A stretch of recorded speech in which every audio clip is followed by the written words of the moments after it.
In this tutorial, we are going to find the distance between 2 points given in a coordinate plane. These points can be anywhere in the coordinate plane.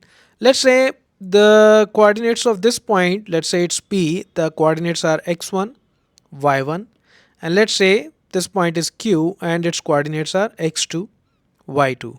So we need to find the distance between P and Q. Now to find the distance between these 2 points, we need to form a right angle triangle. And to do that, let's do one thing. Let's draw a perpendicular from Q on x-axis. Let's draw a perpendicular from P on x-axis as well. And let's draw a perpendicular from P on this line as well. So if this angle is 90 degree, then this triangle is a right angle triangle. So all we need to know is, if I call this point as A, let's call this B, let's call it C, then I need to find PC and QC to find the length of the hypotenuse. And how will I do that? Now PC is equal to AB, because this is 90, this is 90, this is 90, so this will be 90 as well. So ABCP is a rectangle, so it means AB and PC are equal. Now how much is AB? Let's find the length of OB first. So OB is x2, because the coordinate of Q point is x2, so it means this distance is x2, means this distance is x2. Similarly, OA is going to be x1, so it means AB is going to be x2 minus x1, so this means PC is also x2 minus x1.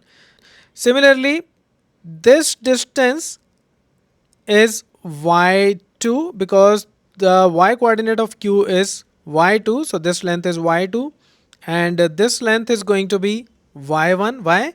Because BC is equal to AP and AP is y1, because y coordinate of P is y1. Let's now find QC. So QC is going to be QB minus BC, so it's going to be y2 minus y1. So now we can write, in right angled triangle PCQ, PQ square is equal to PC square plus QC square, because of Pythagorean theorem. So this means PC is x2 minus x1 its whole square, plus QC is y2 minus y1 its whole square. So this is equal to PQ square.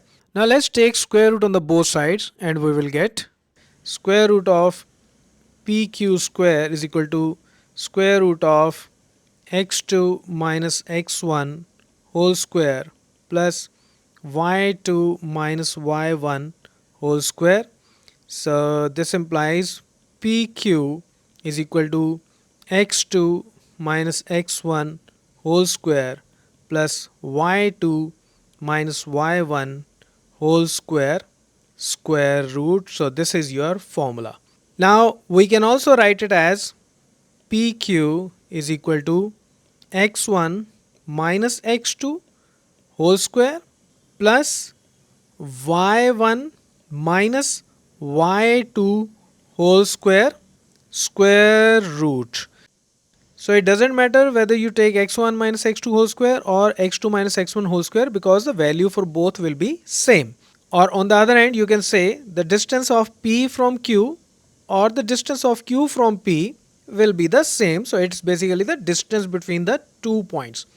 So that's it from this tutorial. If you really like this tutorial, then share it with your friends and your classmates. Thanks for watching Mathemafia.